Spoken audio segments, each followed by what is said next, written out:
Welcome back to Intellect Coaching Center YouTube channel. In the series of lectures of fundamental of programming, we are covering if else, and today we are having practice number 3. आज की practice session में हम दो सवालात को जो है वो सी लैंग्वेज में कोड करेंगे। एक सवाल, पहला सवाल है हमारा, उसमें जो है वो स्टॉक एक्सचेंज में जो ट्रेडिंग होती है जिस अंदाज से, उसके बारे में बात करेंगे। और अगला जो सवाल है वो बहुत इंटरेस्टिंग सवाल है। उसके अंदर हम लोग कंडीशनल स्टेटमेंट यानी कि एंड, लॉजिकल ऑपरेटर्स यानी कि एंड और भी हम लोग इंशाल्लाह सीखेंगे। ठीक है जी, तो आइए स्टार्ट करते हैं। पहले सवाल को जरा सही तरीके से पढ़ लीजिए कि AKD bought 600 shares of stock at a price of 21.77 per share. तो कोई साहब है एकेडी, उन्होंने क्या किया है, 600 शेयर्स बाय किए हैं। किस प्राइस पे किए हैं? 21.77। एक शेयर 21.77 का है, उन्होंने कितने शेयर्स बाय किए हैं? 600। A year later he sold them for just 16.44 पर शेयर। अच्छा, उन्होंने एक शेयर कितने का बेचा? एक साल के बाद 16.44। याद रखिएगा, खुद समझ में आ रहा होगा आपको कि 21.77 का एक शेयर खरीदा है और 16.44 का बेचा है, तो ऑब्वियस सी बात है कि उनको लॉस हुआ है। अच्छा, अब हमसे क्या कहा जा रहा है कि एक ऐसा प्रोग्राम बनाइए जिसमें हम क्या बताएं उसको, the total amount paid for the stock, यानी कि हमने शेयर्स कितने के खरीदे, the total amount receive from selling the stock, कितने के शेयर्स हमने बेचे, कितने का लॉस हमने किया और कितना हमने परसेंटेज लॉस किया। ठीक है जी। तो मेरा ख्याल ऐसा है कि ये सारे पॉइंट्स में वैल्यूज आ रही हैं, तो हमें फ्लोट टाइप के वेरिएबल्स कंसिडर करने चाहिए। तो मैंने क्या किया, फ्लोट, और सबसे पहले मैंने कहा नंबर ऑफ शेयर्स, एनओएस के नाम से इसका वेरिएबल का नाम रख दिया। फिर मैंने कहा कि बाइंग प्राइस बीपी और सेलिंग प्राइस एसपी। और बस मेरे ख्याल में फिलहाल इतने वेरिएबल समझ में आ रहे हैं। अब जो पहला चीज मैं इनपुट ले रहा हूँ, ऑल्थो के वो फिक्स है, वैसे चलें फिक्स ही कर लेते हैं। नंबर ऑफ शेयर्स हमारे पास कितने थे? 600। बाइंग प्राइस कितने की थी हमारी? 21.77 की थी। और हमने बेचा कितने का था? 16.44 का। ठीक है जी, तो हमने तमाम वैल्यूज जो है अलहमदिल्ला फिक्स भी कर दी। इसमें हमें कुछ भी इनपुट लेने की जरूरत नहीं पड़ रही है। अच्छा, अब पहला सवाल उसने मुझसे ये पूछा, the total amount paid for the stock, कि आपने टोटल जो अमाउंट पे किया खरीदने के लिए, तो मैं इसको बोलता हूँ total buying price, TBP, total buying price. तो मैं कैसे निकालूंगा? Buying price multiplied by number of stocks. ठीक है जी, नंबर ऑफ शेयर्स। तो यहाँ से मेरे पास टोटल बाइंग प्राइस आ जाएगी। अच्छा, मैंने जो है वो सेल करके कितने पैसे हासिल करे वो निकाल लेता हूँ मैं, वो भी क्या होगा, फ्लोट टाइप का वेरिएबल होगा, टोटल सेलिंग प्राइस। ठीक है जी, तो वो क्या होगा, नंबर ऑफ शेयर्स को मैं मल्टीप्लाई कर दूंगा किससे? सेलिंग प्राइस से। तो मेरे पास ये आ जाएगा टोटल सेलिंग प्राइस। ठीक है। The amount of money he lost, तो मैंने इसको कहा भाई फ्लोट। लॉस कैसे मालूम करूंगा? लॉस मैंने एक वेरिएबल बना लिया कि मैंने टोटल बाइंग प्राइस में से मैं माइनस कर दूंगा टोटल सेलिंग प्राइस। ठीक है जी। और आखिरी काम वो मुझसे क्या बोल रहा है, परसेंटेज निकालें। तो वो भी मैंने एक परसेंट फ्लोट टाइप का वेरिएबल बना लिया, परसेंटेज। और परसेंटेज निकालने का तरीका क्या है कि मैंने क्या किया कि टोटल कॉस्ट प्राइस को मल्टीप्लाई किया 100 से और डिवाइड कर दिया है टोटल सेलिंग प्राइस से। ठीक है जी। अच्छा, अब मैं इन तमाम चीज़ों को प्रिंट करवा लेता हूँ। सबसे पहले मुझे प्रिंट करवाना होगा टोटल बाइंग प्राइस,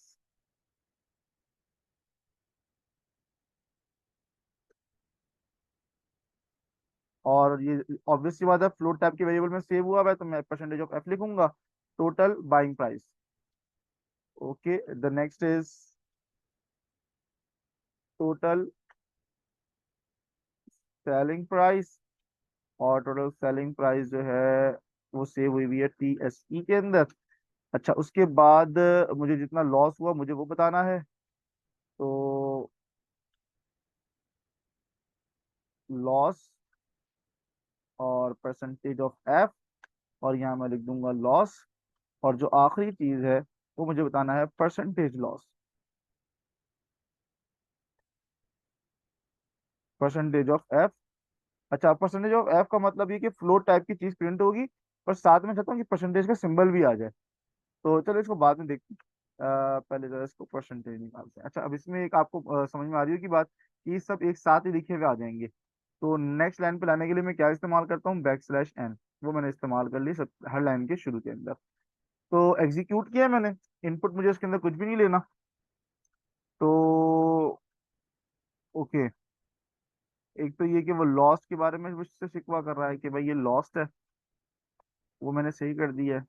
और this is not PCP, this is total buying price, cost price नहीं। ठीक है। अच्छा, मूविंग फॉरवर्ड, अब अगर आप देख लें तो ये सारी की सारी कैलकुलेशन उसने मुझे करके दे दी है।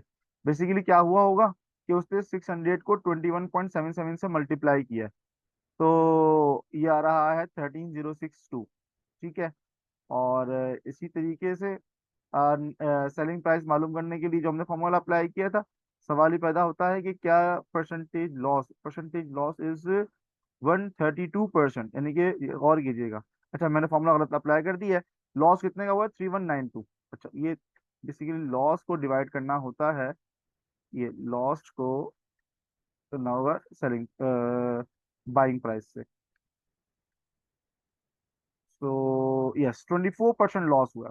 ठीक है जी, ये मैंने इतने के बाई किए थे, इतने का मैंने सेल किया है, इतने रुपीस का मुझे लॉस हुआ है, और ये मेरा परसेंटेज लॉस है। मैं जो आपसे आखिरी बात कर रहा था, एक तो बात ये है कि यार ये पॉइंट के बाद दो दो डिजिट्स आने चाहिए, ये मैं एक इसको फिक्स कर दूं। ठीक है। और जो दूसरी बात है, तो मैं पहले इसको चला के दिखा दूं कि ये एक मसला हल हो गया हमारा। ठीक है। अच्छा, दूसरी चीज मैं चाह रहा था कि यार ये परसेंटेज है ना, तो आखिर में परसेंटेज लिखा हुआ है, तो मैंने परसेंटेज लगा दिया। अच्छा, परसेंटेज नहीं लिखा हुआ आ रहा, और इसका मतलब ये कि परसेंटेज को लिखने का तरीकेकार आई गेस ऐसा कुछ होगा। नहीं, परसेंटेज नहीं लिखा हुआ आ रहा। So well I will see कि ये क्यों मसला कर रहा है। Anyways, so that's how it works. Interesting program, और इसके अंदर आपको चीज़ें बहुत सारी चीज़ सीखने का मौका मिलेगा। और इसके अंदर हम लोग इंशाल्लाह लॉजिकल ऑपरेशन यानी कि एंड और का भी इस्तेमाल करने की कोशिश करेंगे। तो इस सवाल को दो तरीकों से करवाने की कोशिश करूंगा। तो सवाल क्या है कि a company insurance drivers in the following cases. एक कंपनी है जो कि अपने ड्राइवर को इंश्योरेंस देती है इन तीन केसेस की बुनियाद पर। या तो अगर ड्राइवर मैरिड हो, तो आप आंखें बंद कर कर उसकी जेंडर मत देखिए, आप उसकी एज मत देखिए, आप उसको इंश्योरेंस दे दीजिए। दूसरी चीज क्या है कि अगर ड्राइवर अनमैरिड है, तो फिर आप चेक कीजिए, अगर वो मेल है तो उसकी एज कितनी होनी चाहिए? 30 साल से ऊपर होनी चाहिए। लेकिन अगर ड्राइवर अनमैरिड है और वो फीमेल है और उसकी एज 25 से ऊपर है, तो फिर आपको उसको आप जो है वो ड्राइवर को इंश्योरेंस दें, अदरवाइज आप उसको इंश्योरेंस मत दीजिएगा। आई रिपीट कि मैं सवाल को दो या तीन तरीकों से करके दिखाऊंगा, तो इसमें लर्निंग बहुत है। एक ही सवाल के अंदर आप नेस्टेड इफ भी सीख जाएंगे, और आप इंशाल्लाह अल अजीज जो लॉजिकल ऑपरेशंस हैं वो भी सीख जाएंगे। तो पहले मैं ये सवाल सॉल्व करने के लिए जा रहा हूँ with the help of nested if. अच्छा, सवाल के मुताबिक जो पहला मुझे मुझे समझ में ये आ रहा है कि मुझे तीन चीजें इनपुट लेनी पड़ेंगी। एक तो उसका मैरिटल स्टेटस है, एक उसकी जेंडर है, और एक उसकी एज है। ठीक है। तो दो जो है वो इसमें करेक्टर टाइप के वेरिएबल होंगे, यानी कि पहला होगा उसका मैरिटल स्टेटस, मैंने उसको एमएस बोल दिया। फिर होगी उसकी जेंडर, और अच्छा जेंडर जेंडर, तो ये करेक्टर हो जाएंगे। और जो उसकी एज है वो एक इंटीजर टाइप का वेरिएबल होगा। तो इसमें सबसे पहली जो चीज है वो क्या है? इसका मैरिटल स्टेटस। तीन चीजें मुझे इनपुट लेनी है, एक एक करके मैं तीनों को इनपुट ले लेता हूँ। तो मैंने कहा कि इंटर मैरिटल स्टेटस, और जो भी मैं सॉरी और जो भी मैं इनपुट दूंगा उसको मैं चूंकि वो एक करेक्टर आएगा, इट विल इधर बी एम और इट विल इधर बी यू। एम का मतलब मैरिड और यू का मतलब अनमैरिड। तो वो एक करेक्टर टाइप का वेरिएबल होगा, और उसको मैं स्टोर करवा लूंगा एम एस के अंदर। अच्छा, उसके बाद जो दूसरी चीज है, मैं जो इनपुट लेने के लिए जा रहा हूँ, वो क्या चीज होगी? वो होगी जेंडर। जेंडर इट कुड इधर बी मेल और इट कुड इधर बी फीमेल।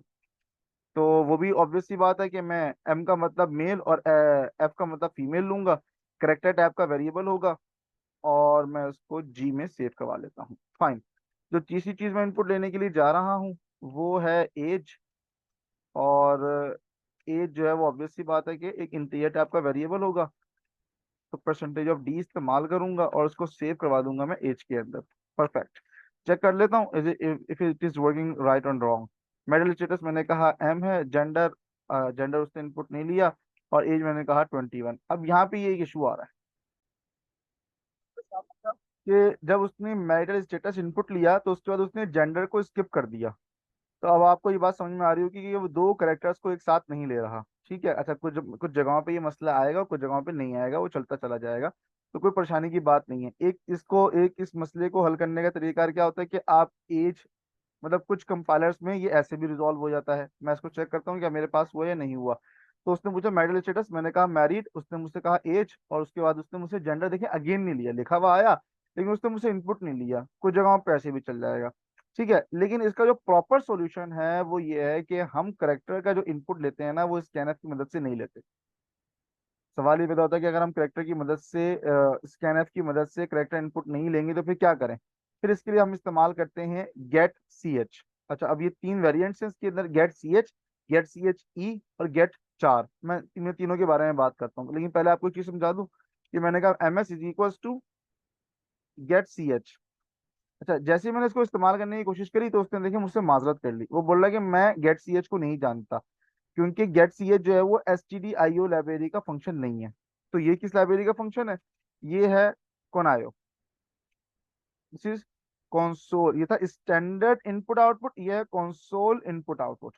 ठीक है। अच्छा, अब जैसे मैं इसको चलाता हूँ तो आप देखें कि ये रन हो गया, क्योंकि गेट सी एच जो गेट सी एच की जो डेफिनेशन है वो लिखी गई है कोनायो डॉट एच के अंदर। मेटल स्टेटस मैंने कहा एम, और उसके बाद उसने मुझसे एज मांग रहा है, और मैंने उसको एज दी है लेट्स सपोज 25, और जेंडर उसने फिर मुझसे नहीं मांगी। अच्छा, अब आप एक बात सोच रहे होंगे कि भाई जो इनपुट मैंने दिया था वो गया कहाँ। ठीक है, वो शो नहीं हो रहा। गेट सी एच करता यही है, इनपुट तो ले लेता है। अच्छा, पहले हम इस चीज को समझ लें कि वो इनपुट लेता भी है या नहीं लेता। मैं क्या करता हूँ, मैं यहाँ पर आपको सिर्फ दिखाने की कोशिश करता हूँ, पहले गेट सी एच को समझ लें ताकि बात समझ में आ जाए कि परसेंटेज ऑफ सी आउटपुट करवा रहा हूँ, और किसको आउटपुट करवा रहा हूँ, मेटल स्टेटस को। मैं यहाँ पे कुछ लिखवा भी देता हूँ, यूर एम एस इज, ऐसा करके कुछ लिखवा रहा हूँ मैं। ठीक है। अब मैं अगर इसको रन करूंगा तो देखिए क्या होगा। अब गौर कर लीजिएगा कि इससे मैरिज स्टेटस जो जहाँ पे कर्सर ब्लिंक कर रहा है ना, मैंने यहाँ पे कहा एम, लेकिन देखिए यहाँ पे हम लिखा हुआ नहीं आया, आगे लिखा हुआ आ गया your M S is M. इसका मतलब ये कि उसने स्टोर करवा दिया था, लेकिन अब हम सोच रहे हैं कि भाई सीइंग इज बिलीविंग ना, तो देखेंगे तो समझ में आएगा। तो उसके लिए भी आप क्या करें, गेट सी एच ई लगा दें। गेट सी एच का मतलब क्या होता है, get character. Get C H का मतलब क्या है, गेट करेक्टर। ई का मतलब क्या है, get character and echo. Echo का मतलब ये होता है कि मुझे सामने प्रिंट भी करके दिखाओ। अब देखिए जरा आप, अब देखें, मैंने जैसे एम प्रिंट किया उसने यहाँ भी एम प्रिंट किया और मुझे आउटपुट भी दे दिया, your M S is M. ठीक है जी, तो बैल ये एक छोटी सी चीज थी जो कि करेक्टर को इनपुट लेने के लिए मैंने आपको बताई। ये दो चीजें बताई, गेट सी एच अगर आप चाहते हैं कि मेरा इनपुट नजर ना आए तो आप गेट करेक्टर कर लें, लेकिन अगर आप चाहते हैं कि वो इनपुट भी ले और नजर भी आए तो गेट सी एच ई आपको करना पड़ेगा। ठीक है जी, ये मेरे काम की चीज नहीं थी, इसको मैंने मिटा दिया है। अच्छा, जो सलूक मैंने अभी मैरिटल स्टेटस के साथ किया है वही सलूक मैं जेंडर के साथ भी करूंगा। और मैंने कहा G is equals to get C H E, और इसको मैंने सेव करवा दिया। जो सीक्वेंस मैंने आगे पीछे किया था उसको मैं वापस अपनी जगह पर लेकर आ रहा हूँ। यानी कि सबसे पहले क्या करेगा, वो मैरिटल स्टेटस का इनपुट लेगा, फिर जेंडर का इनपुट लेगा, उसके बाद फिर age. Let me check it out कि इफ इट इज वर्किंग और नॉट। उसने मुझसे पूछा मैरिटल स्टेटस, मैंने कहा एम। जेंडर पूछने लगा, मैंने कहा फीमेल। एज पूछी, मैंने कहा 25। That's perfect. इसका मतलब ये कि वो सही काम कर रहा है, बस एक काम मुझे और करना पड़ेगा, यहाँ मुझे बैक स्लैश एन लगाना पड़ेगा ताकि मैं नेक्स्ट लाइन पर आ सकूं। दोबारा चलाकर देखता हूँ तो मैरिटल स्टेटस इज एम, और सॉरी जेंडर में देना भूल गया था इसको। मैंने कहा marital status is M, gender is female, and age is let's suppose 18। इसका मतलब ये कि अब मेरे इनपुट के मसले सॉल्व हो गए हैं सारे के सारे। अब मुझे सिर्फ और सिर्फ क्या लगानी है, कंडीशंस। अच्छा जी, पहली कंडीशन देखते हैं, इफ ड्राइवर इज मैरिड। ठीक है जी, तो इंश्योरेंस दे दी जाए। तो पहली कंडीशन क्या होगी, अगर मैरिटल स्टेटस उसका क्या हो, मैरिड, तो आंखें बंद कर कर आप उसको इंश्योरेंस दे दीजिए और क्या लिखवा दीजिए कि you are insured, you are insured. अच्छा, अब दूसरा केस क्या है कि अब देखिए जब मैरिड है ना तो फिर वो ना वो जेंडर देख रहा है ना ही वो एज देख रहा है। ठीक है। अच्छा, दूसरी चीज क्या है, इफ ड्राइवर इज अनमैरिड। अगर वो अनमैरिड होगा तो अच्छा मैं कंडीशन लगाता हूँ कि else if gender is unmarried you. तो फिर अब अंदर आ जाओ। अब अंदर आके क्या चेक करो, चेक करो क्या वो मेल है, तो मुझे एक कंडीशन और लगानी पड़ेगी, इफ जेंडर इज मेल। अच्छा, फिर अंदर आ जाओ, क्या करूं, चेक करो क्या उसकी एज 30 से ज्यादा है, यानी कि कंडीशन और लगानी पड़ेगी, if age is greater than 30, तो इसको इन शॉर्ट कर दो, इसको इन शॉर्ट कर दो। ठीक है, अगर ये ना हो तो क्या करना, उसको मना कर देना कि you are not insured, you are not insured. ठीक है जी। तो ये मैंने अभी तक सिर्फ मैंने पहला केस, मतलब जो ये अनमैरिड हो तो आगे जेंडर चेक करो, जेंडर में अगर मेल हो, और फिर दोबारा से एक चीज और चेक करो कि वो 30 की एज से ज्यादा हो तो उसको इंश्योरेंस देना, अदरवाइज ना देना। This is what we use to call it nested if. If के अंदर if is called nested if. ठीक है, अच्छा अब एक चीज और देखें। अभी मैंने यहाँ पे क्या लिखा था, अगर जेंडर मेल हो तो ये वाला क्लॉज चलेगा। अच्छा, दूसरी कंडीशन क्या थी मेरे पास, दूसरी कंडीशन ये है कि अगर ड्राइवर अनमैरिड तो हो। अब देखिए, अनमैरिड का मतलब ये है कि मैं इसी के कोड के अंदर चेक करूंगा। देखिए ठीक है, अच्छा अब अगर अनमैरिड हो फिर क्या चेक करो, फीमेल हो। अगर मेल होगा तो ये कोड चलेगा। मैं यहाँ पर आ गया, मैंने कहा कि एल से चेक करो कि जेंडर उसकी फीमेल है। अगर फीमेल, सॉरी, फीमेल है तो क्या करो, अब चेक करो कि उसकी एज कितनी है। अच्छा, एज कितनी होनी चाहिए, अगर ड्राइवर अनमैरिड हो, फीमेल हो और उसकी एज 25 से अबव हो, तो मुझे यहाँ पे अब एज भी चेक करनी पड़ेगी। If age is greater than 25, तो क्या करो, इसको इंश्योर कर दो। और अगर ऐसा ना हो तो क्या करो, यू आर नॉट इंश्योर।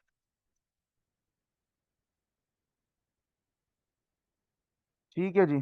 तो यही तीन केसेस थे, या तो ड्राइवर मैरिड हो तो बस फिर आप आंखें बंद करके इंश्योरेंस दे दीजिए, अगर अनमैरिड हो तो और मेल हो और 30 से ऊपर हो तो इंश्योरेंस दे दीजिए, अगर फीमेल हो 25 से ऊपर हो तो इंश्योरेंस दे दीजिए। ठीक है, मैं चलाकर देखता हूँ। पहली चीज मुझसे पूछी गई मैरिटल स्टेटस, मैंने कहा मैरिड। यकीन जाने बाकी मैं कुछ भी जेंडर देता रहा हूँ, कोई फर्क नहीं पड़ता। यकीन देखिए, मैंने जेंडर दी फीमेल और मैंने दी 12 एज, लेकिन चूंकि मेरी पहली कंडीशन ट्रू थी, यानी कि मेरा मैरिटल स्टेटस मैरिड था, इसलिए मुझे इंश्योरेंस मिल जाएगी। ठीक है। अच्छा, फड्डा कब आएगा, जब मैं बोलूंगा कि भाई मैरिटल स्टेटस क्या है, अनमैरिड, जेंडर क्या है, मेल। अब in order to get the insurance 30 से ज्यादा एज होनी चाहिए थी, मैंने 30 से कम दे दी, मैंने कहा 27, तो वो बोलेगा यू आर नॉट इंश्योर। ठीक है। अच्छा, अब मैं अब मैं कहता हूँ कि अनमैरिड है, मेल है, लेकिन एज 35 है, तो हमने क्या लिखा था, अगर अनमैरिड हो, मेल हो, 30 से ज्यादा हो, तो 30 से ज्यादा हो तो इंश्योरेंस दे देना। इंश्योरेंस मिल गई। ठीक है जी, आखिरी टेस्ट केस चेक कर लेता हूँ। अनमैरिड है, फीमेल है, और एज उसकी मैंने कहा 28 है, 25 से ज्यादा पे इंश्योरेंस मिल जाएगी ना, 28 तो इंश्योरेंस मिल गई। अगर मैं इसको 25 से कम डालूंगा तो इंश्योरेंस नहीं मिलेगी। So this is one of the way. इसको, इस सवाल को मैंने किया है नेस्टेड इफ से। ठीक है, अब मैं इसी सवाल को एक मुख्तलिफ अंदाज से करके दिखाता हूँ। सवाल को मैं ऑप्टिमाइज करने के लिए जा रहा हूँ। ठीक है, अभी आपने देखा कि सवाल हमारा जो कोड है वो काफी लंबा हो चुका था। अब मैं इसी सवाल को छोटा कर दूंगा, इसी प्रोग्राम को छोटा करूंगा, और इससे इसी प्रोग्राम को मैं थोड़ी देर के बाद और मुख्तसर कर दूंगा, यानी कि एक ही लाइन में पूरा प्रोग्राम मेरा सॉल्व हो जाएगा। अच्छा, अब देखिए यहाँ पे मैं कैसे लिख रहा हूँ, अगर, अगर तो क्या था कि अगर मैरिटल स्टेटस क्या हो, मैरिड हो, तो क्या हो जाना चाहिए, इंश्योरेंस मिल जानी चाहिए। सही है। तो ये तो पुराना वाला काम है, ऊपर मैंने इनपुट वगैरह कुछ भी चेंज नहीं किया, वही तरीका है सारा का सारा। अच्छा, अब दूसरी कंडीशन में क्या था कि अगर मैरिटल स्टेटस अनमैरिड हो। अब देखिए, मैं यहाँ पे लिख रहा हूँ एंड, ये एंड लिखने का तरीकेकार है। ठीक है, एंड का मतलब होता है all the condition must be true in order to get the output true. सारी कंडीशंस ट्रू होंगी तो आउटपुट आएगा, अदरवाइज नहीं आएगा। ठीक है, हमारी क्या कंडीशन थी कि अनमैरिड हो, मेल हो, एज 30 से ज्यादा हो, तो अनमैरिड, और जेंडर क्या हो, मेल हो, और तीसरी कंडीशन क्या थी कि एज जो है वो 30 से ज्यादा हो। तो इस केस में क्या होगा, इंश्योरेंस मिल जाएगी। Wow, how amazing it is ना। कितनी आराम से मैंने तीनों कंडीशंस को यहाँ पे लिखा और मुझे इंश्योरेंस मिल गई है। ठीक है, ये देख लें, ये एंड लगाया हुआ है, इसका मतलब ये कि मैरिटल स्टेटस अनमैरिड होनी चाहिए, और कंपलसरी कंडीशन है कि जेंडर मेल भी होनी चाहिए, और कंपलसरी कंडीशन है कि एज 30 से ज्यादा होनी चाहिए। इन तीनों में से अगर कोई एक कंडीशन भी फुलफिल नहीं हुई तो आउटपुट नहीं आएगा। ठीक है जी। अच्छा, तो तीसरी कंडीशन है वो हमारी क्या है, उसमें ये था कि भाई मैरिटल स्टेटस हमारा क्या होना चाहिए, female, sorry, marital status unmarried, और दूसरी कंडीशन क्या थी, जेंडर अगर मेरे पास फीमेल हो, और तीसरी कंडीशन क्या थी कि एज जो है वो ग्रेटर देन इक्वल टू 25 हो तो इंश्योरेंस मिल जानी चाहिए। और मैंने कहा प्रिंट एफ, और मैंने यहाँ लिख दिया इंश्योर्ड। बाकी हर केस में आप इसको मना कर दीजिएगा कि you are not insured. Simple. अब आप इसको चला कर देख लीजिए कि अगर आपने मैरिटल स्टेटस मैरिड दे दिया है, जेंडर आपने मेल दिया है, एज आपने अगर उसकी 25 भी दी है, तो चूंकि वो मैरिड है इसलिए उसको इंश्योरेंस मिल जाएगी। दूसरी कंडीशन क्या थी कि मैरिटल स्टेटस अनमैरिड हो, जेंडर उसकी मेल हो, एज 30 से ज्यादा हो, 32 मैंने कर दी है, उसको इंश्योरेंस मिल गई है। तीसरी कंडीशन क्या थी कि अनमैरिड हो, फीमेल हो, और 26 से ज्यादा का 25 से ज्यादा हो, क्या मतलब ये है कि 27 मैंने कर दी है, उसको इंश्योरेंस मिल गई है। अगर मैं कोई रूल वायलेट करता हूं, मैंने कहा कि वो मैरिटल स्टेटस अनमैरिड है, जेंडर उसकी मेल है, लेकिन उसकी उम्र 25 साल है, उसने देखिए बता दिया कि यू आर नॉट इंश्योर्ड। तो ये दूसरा तरीका है इसको करने का। अब मैं इसका एक आखिरी तरीका बता रहा हूँ आपको, जिससे क्या होगा कि कोड पूरा एक ही लाइन में आ जाएगा। हाल तो ये मेरा सारी कंडीशंस हुई है मेरी, मैंने इनपुट ले लिया है, और अब देखिए मैं एक ही लाइन में इस पूरे प्रोग्राम को निपटा दूंगा। मैंने कहा पहली कंडीशन क्या है, अगर मैरिटल स्टेटस क्या हो, मैरिड, तो इसको इंश्योरेंस मिल जानी चाहिए। एक मेरी पहली कंडीशन ये थी। देखिए अब मैं और का इस्तेमाल करने के लिए जा रहा हूँ, ठीक है जी, और का भी मैं इस्तेमाल कर सकता हूँ। या तो ये वाली कंडीशन हो, ये मैंने लिख दिया, और ये आपकी इंटर का जो बटन है उसके ऊपर एक बटन प्रेस करना होता है आपको, शिफ्ट प्रेस करके, इससे आता है और का मतलब होता है या तो ये कंडीशन हो ट्रू हो, या फिर ये कंडीशन ट्रू हो, ठीक है। अच्छा, दूसरी कंडीशन मेरी क्या थी कि मैरिटल स्टेटस अनमैरिड हो, अनमैरिड हो, साथ ही साथ उसकी अगर जेंडर मेल हो, तो उसमें एज कितनी, एज की लिमिट क्या थी कि एज उसकी ग्रेटर देन इक्वल टू 30 हो, तो इस केस में भी क्या होगा, इंश्योरेंस मिल जाएगी। अच्छा, अगर ये भी ना हो तो फिर तीसरी कंडीशन भी थी, तो और, तब और मैं क्या बोल रहा हूँ मैं कि मैरिटल स्टेटस अनमैरिड हो, ठीक है, और अनमैरिड के साथ साथ जो जेंडर हो वो क्या हो, फीमेल हो, और जो तीसरी कंडीशन थी इसके साथ वो थी एज की, और अगर एज उसकी ग्रेटर देन इक्वल टू 25 हो तो आप उसको इंश्योरेंस दे दीजिएगा, ठीक है जी। इन तीन में से कोई एक भी कंडीशन ट्रू होगी तो इंश्योरेंस मिल जाएगी, अदरवाइज लिखा हुआ आ जाएगा कि यू आर नॉट इंश्योर्ड।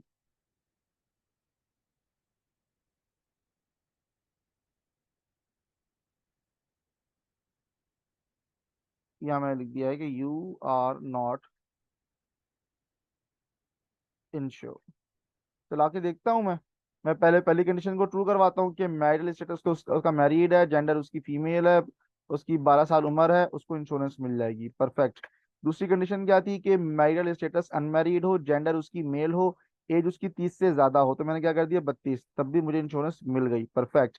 तीसरी कंडीशन क्या थी, अनमैरिड हो, फीमेल हो, 25 से ज्यादा होनी चाहिए, तो मैंने कहा 27, इंश्योरेंस मिल गई। लेट सपोज कि मैं कंडीशन को फॉल्स करता हूँ, मैंने कहा अनमैरिड है, मेल है, लेकिन 30 से ज्यादा नहीं, 27 साल है, तो इसको आउटपुट देना चाहिए कि यू आर नॉट इंश्योर्ड, और आप देख लीजिए इसने आउटपुट दे दी नॉट इंश्योर्ड। तो अब आप देखें, this is what we use to call optimise coding. Optimise coding, ये इतनी लंबी कंडीशन थी जिसको मैंने एक लाइन में लाकर लिख दिया है। आपको और करने जब मैंने सबसे पहले इसको कोड किया था नेस्टेड इफ से, तो 53 लाइन का कोड था। उसके बाद जब मैंने इसको कंडीशंस लगाई, लेकिन मैंने सिर्फ एंड इस्तेमाल किया था और इस्तेमाल नहीं किया था, तो 40 लाइन का कोड था, और अब मेरे पास जो है वो सिर्फ और सिर्फ 32 लाइन का कोड बच गया है। So this is how it works. तो ये आप एंड और के ऑपरेटर्स इस्तेमाल कीजिए, बहुत ज़्यादा आपको फायदा होगा। आपके जो लंबे लंबे प्रोग्राम्स हैं वो छोटे छोटों में प्रोग्राम्स में कन्वर्ट हो जाएंगे। आई होप कि आपको समझ में आया होगा। See in the next video, take care, अल्लाह हाफिज।